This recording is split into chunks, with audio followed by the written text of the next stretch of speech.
Ako se prisjetimo gradiva 5. razreda, tada smo govorili da se u Starom zavjetu nalaze proročke knjige.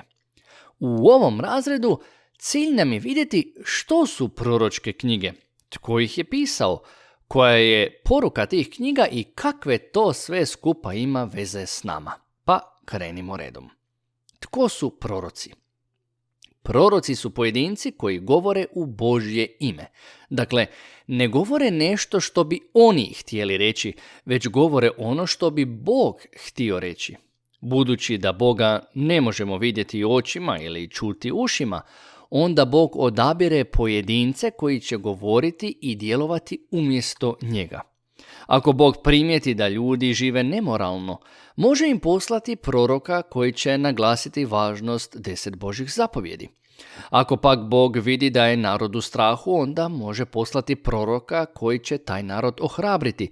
Ako narod želi kralja, Bog im šalje proroka koji će im pomoći izabrati kralja i tako dalje.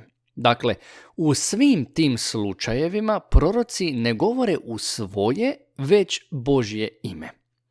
Možemo zato reći da su proroci od Boga pozvani i poslani izraelskom narodu da taj narod utješe, ohrabre, dovedu na pravi put, to jest da govore u Božje ime.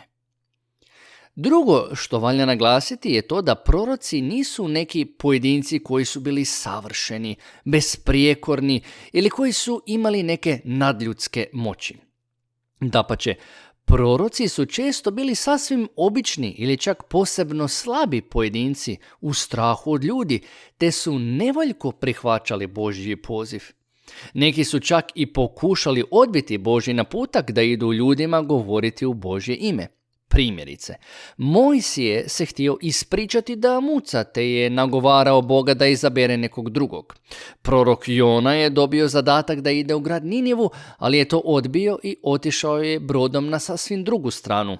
No, svi su proroci na kraju, na ovaj ili onaj način, popustili i Boga poslušali, pa makar zbog toga i trpjeli.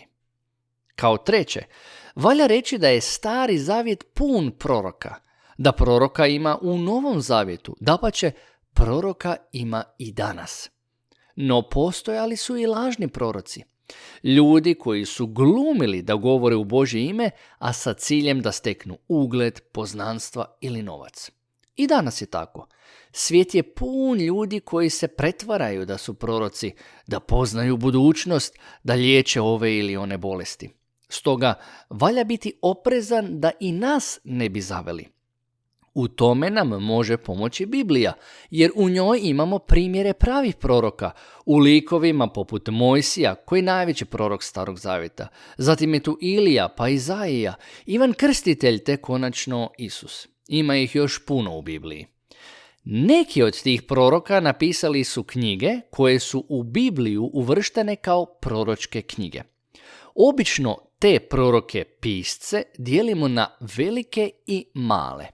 Imamo ukupno 4 velika proroka i čak 12 malih proroka. Nazivamo ih velikima, odnosno malima, jer su knjige koje su oni napisali imale puno, odnosno malo stranica.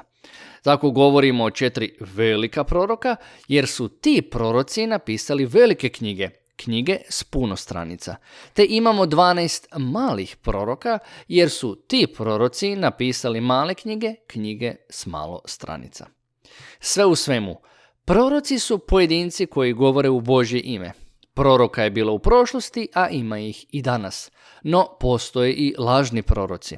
Da bismo znali razlikovati Božje proroke od lažnih proroka, imamo Bibliju, posebice njene proročke knjige koje dijelimo na velike i male proroke.